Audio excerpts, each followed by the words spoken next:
नमस्कार, क्लासेस में आप सभी विद्यार्थियों का स्वागत है। जैसे कि हम पिछली वीडियो में समझा चुके हैं कि मैट्रिक्स क्या है, यानी आप लोगों ने समझा कि मैट्रिक्स को कैपिटल अक्षर से प्रदर्शित करते हैं और ये एक आयताकार बॉक्स का एक क्रम होता है। इसमें जितने भी एलिमेंट्स होते हैं वो रो और कॉलम दो पंक्तियों में विभाजित होते हैं। जैसे मान लीजिए हमने कुछ एलिमेंट लिए, जैसे 1 2 4 6 3 5 4 8 9। तो इनमें ये जो रो है इसे पंक्ति बोलते हैं, यानी पहली पंक्ति, इसे दूसरी पंक्ति और इसे तीसरी पंक्ति। यानी R1 का मीन्स होता है पहली पंक्ति, R2 का मीन्स होता है दूसरी पंक्ति और R3 का मीन्स होता है तीसरी पंक्ति। इसी प्रकार इसे C1 C2 C3 से डिनोटेट करते हैं। C1 का इस अर्थ होता है पहला स्तंभ, C2 का मीन्स होता है दूसरा स्तंभ और C3 का मीन्स होता है तीसरा स्तंभ।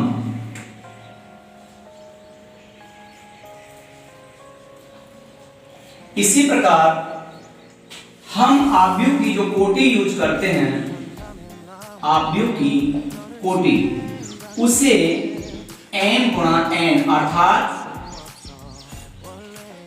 रो गुणा कॉलम से प्रदर्शित करते हैं,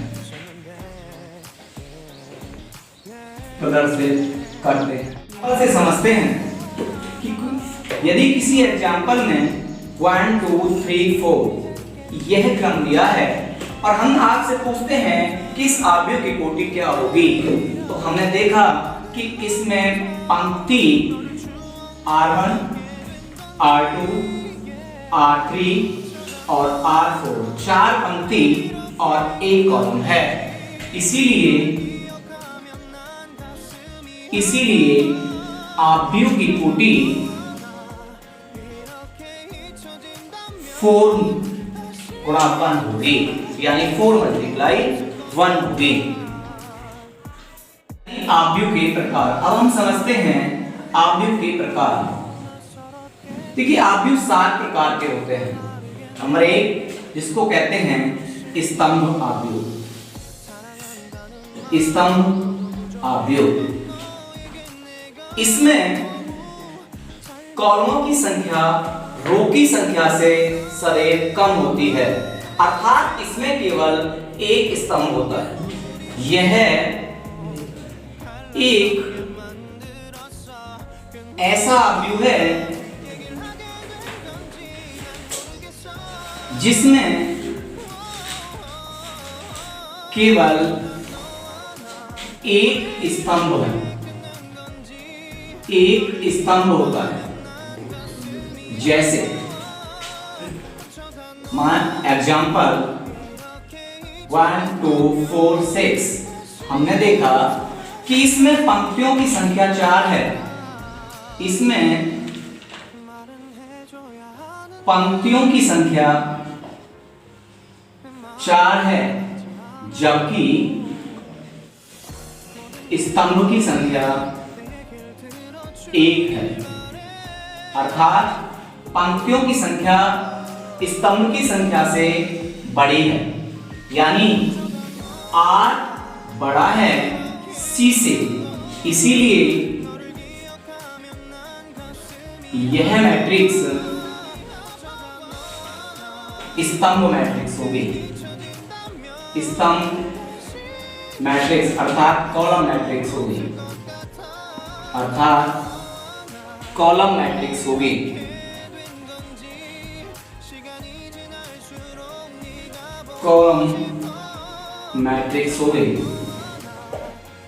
तो आप सभी समझ चुके होंगे कि स्तंभ आव्यूह क्या है। स्तंभ आव्यूह एक ऐसा आव्यूह होता है जिसमें कॉलमों की संख्या सदैव स्तंभों की संख्या से कम होती है, यानी पंक्तियों की संख्या से सदैव कम होती है। अब हम समझते हैं दूसरी प्रकार जिसे कहते हैं पंक्ति आव्यूह। पंक्ति आव्यूह अर्थात रो मैट्रिक्स। रो मैट्रिक्स यह एक ऐसा आव्यूह होता है जिसमें पंक्तियों की संख्या कॉलमों की संख्या से कम मिलती है। अर्थात जैसे मान लीजिए आपको दिया 1 रूट 3 रूट 2 5, तो इसमें हमने देखा कि इसमें कॉलमों की संख्या 4 है जबकि रो की संख्या 1 है, यानी कॉलमों की जो संख्या है वो बड़ी है रो की संख्या से। इसीलिए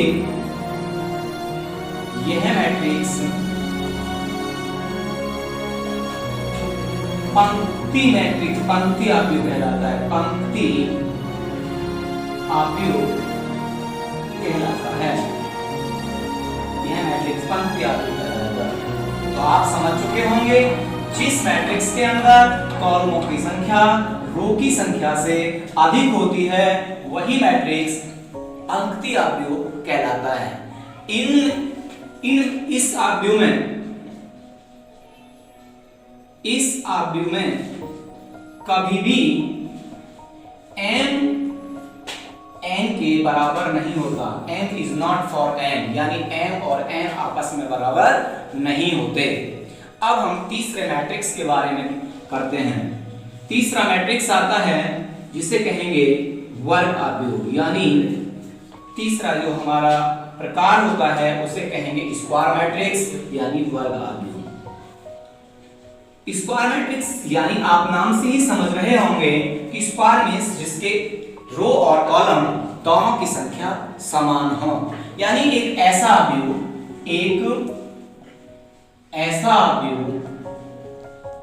जिसमें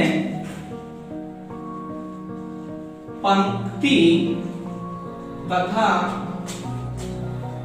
स्तंभों की संख्या समान होती है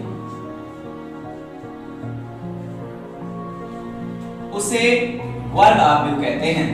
जैसे हमने देखा 3 2 5 1 6 4 3 2 9। आपने देखा कि इसमें रो की संख्या भी 3 है 1 2 और 3, और यहाँ देखते हैं कि इसमें कॉलम की संख्या भी 3 है। इसलिए मैट्रिक्स की कोटि, इसीलिए इस मैट्रिक्स की जो कोटि होगी की कोटि 3√3 होगी, अर्थात m और n दोनों बराबर होंगे। तो ऐसा मैट्रिक्स जिसमें m और n दोनों की संख्या समान होती है, अर्थात रो और कॉलमों की संख्या समान होती है, वो मैट्रिक्स वर्ग आव्यूह कहलाता है। चौथे मैट्रिक्स के बारे में डिस्कस करते हैं। इस मैट्रिक्स को हम विकर्ण आव्यूह कहते हैं। विकर्ण आव्यूह देखिए ऐसा मैट्रिक्स जिसमें डायगोनल शून्य ना हो, बाकी सभी एलिमेंट शून्य मिलते हैं, वो सभी मैट्रिक्स विकर्ण आव्यूह कहलाता है। यानी एक ऐसा आव्यूह जिसमें विकर्ण यानी डायगोनल को छोड़कर ऑल एलिमेंट्स शून्य मिलते हों, सभी अवयव शून्य होते हों, वो एलिमेंट्स विकर्ण आव्यूह कहलाएगा। यानी ऐसा आव्यूह जिसमें उसके विकर्ण को छोड़कर सभी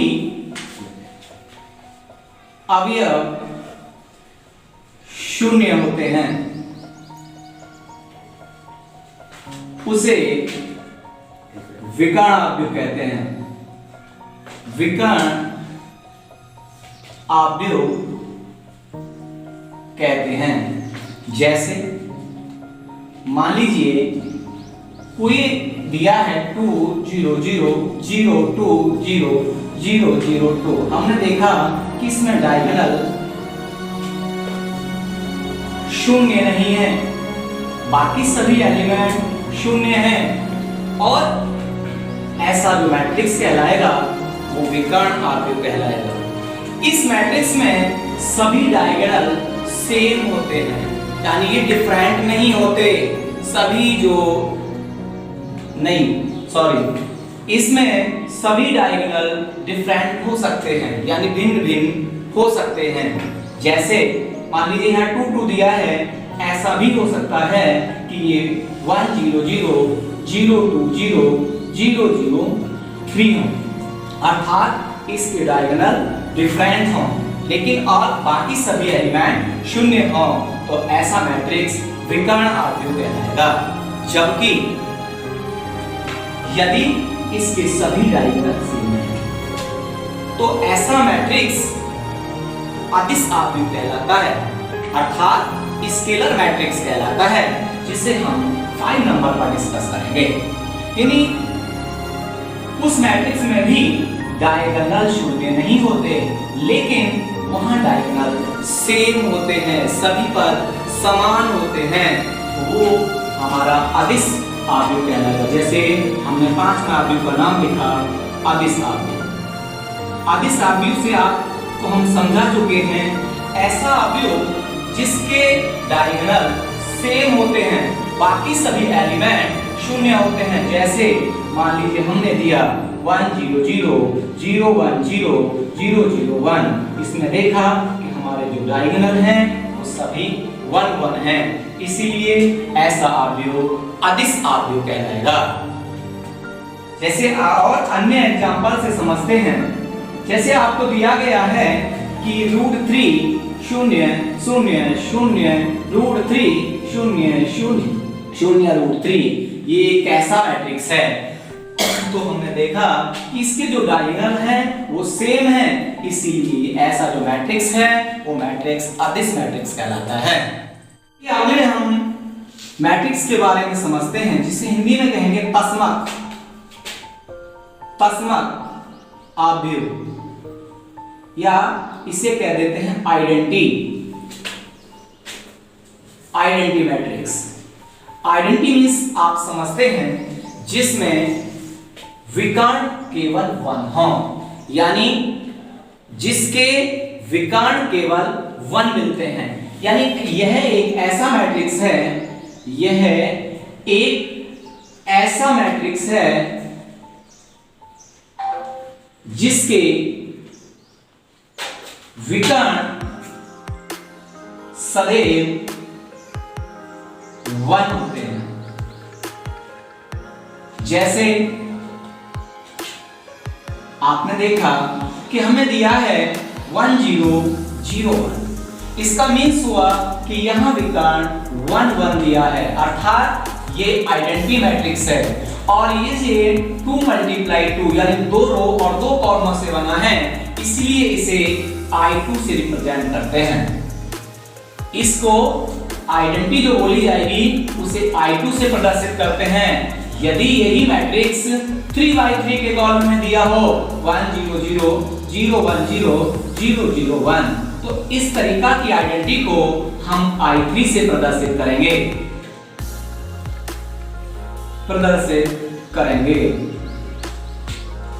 हम लास्ट मैट्रिक्स के बारे में समझते हैं।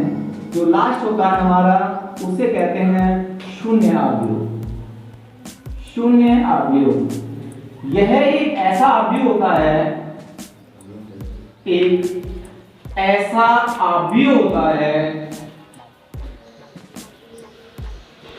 है जिसके सभी अवयव शून्य होते हैं, यानी इसके सारे जो एलिमेंट्स मिलते हैं वो सभी शून्य होते हैं, तो उस मैट्रिक्स को हम शून्य मैट्रिक्स कहते हैं। जैसे आप एग्जांपल में समझते हैं कि एक मैट्रिक्स दिया है जो 3×3 के यानी 3 रो और 3 कॉलम से बना है, लेकिन उसके सभी एलिमेंट शून्य हैं, इसलिए ये मैट्रिक्स जो कहलाएगा उसे शून्य मैट्रिक्स कहेंगे। हम समझते हैं आव्यूह में समानता, यानी आव्यूह की समानता। यदि दो आव्यूह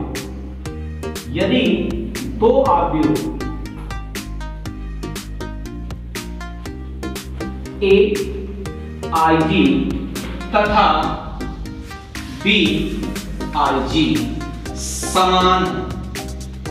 समान क्रम में हो, अर्थात जिनमें दो अवयवों का क्रम समान हो।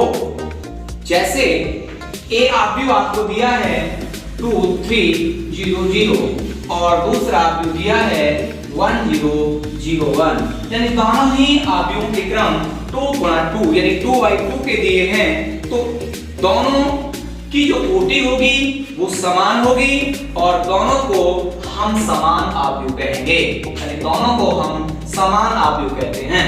जैसे माना दो अवयव इस प्रकार हैं, A1 A0 B तथा तो B2 C1 5 दिया है, अर्थात दोनों मैट्रिक्सों का क्रम समान है। तो यदि दोनों मैट्रिक्सों का क्रम समान है तो हम इन्हें समान रखते हुए इनकी कंपेयर कर लेते हैं, जिससे अज्ञात राशियों के मान ज्ञात कर लिए जाते हैं। जैसे A इक्वल B अर्थात यानी 1 A 0 B इक्वल है 2 1 C B। दोनों तरफ की तुलना करने से दोनों तरफ की तुलना करने पर हमने पाया कि पहली पंक्ति का पहला पद यहाँ 1 है, तो पहली पंक्ति का पहला पद यहाँ 1 ही होना चाहिए, यानी तभी ये क्रम समान होगा। जैसे यहाँ इसका मान क्या है, A का मान 1 तथा C का मान 0 है। सो गाइस, अगर आपको ये वीडियो पसंद आई हो, अगर इसमें थोड़ी बहुत गलती हो गई हो तो उसे माफ़ करिए, और वरना लाइक सब्सक्राइब ज़रूर करें, ओके। और हमारे चैनल से जुड़ने के लिए लाल बटन है, उसे ज़रूर दबाएं और घंटा को भी दबा दें। Thank you.